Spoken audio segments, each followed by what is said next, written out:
بسم الله الرحمن الرحيم. يا أيها المزمل قم الليل إلا قليلا نصفه أو انقص منه قليلا أو زد عليه ورتل القرآن ترتيلا إنا سنلقي عليك قولا ثقيلا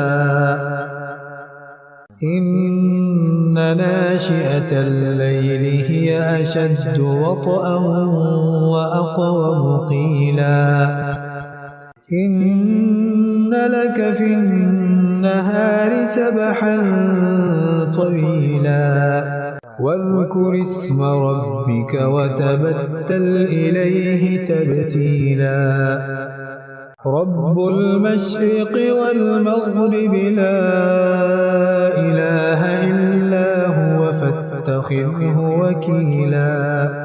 واصبر على ما يقولون واهجرهم هجرا جميلا وذرني والمكذبين أولي النعمة ومهلهم قليلا إن لدينا أنكالا وجحيما وطعاما ذا غصة وعذابا أليما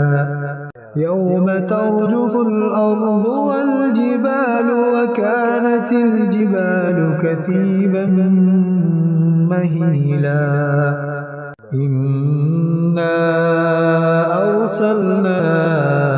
إليكم رسولا شاهدا عليكم كما أرسلنا إلى فرعون رسولا فعصى فرعون الرسول فأخذناه أخذا وبيلا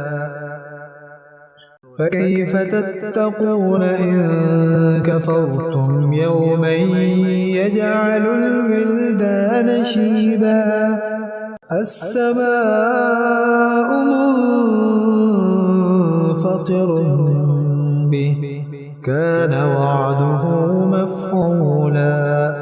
إن هذه تذكرة فمن شاء اتخذ إلى ربه سبيلا إن ربك يعلم أنك تقوم أدنى من ثلثي الليل ونصفه وثلثه وطائفة من الذين معك والله يقدر الليل والنهار علم أن لن تحصوه فتاب عليكم فاقرؤوا ما تيسر من القرآن علم أن سيكون منكم مرضى وآخرون يضربون في الأرض يبتغون من فضل الله وآخرون يقاتلون في سبيل الله فاقرؤوا ما تيسر منه وأقيموا الصلاة وآتوا الزكاة وأقرضوا الله قرضا حسنا وما تقدموا لأنفسكم من خير تجدوه عند الله هو خيرا وأعظم أجرا واستغفروا الله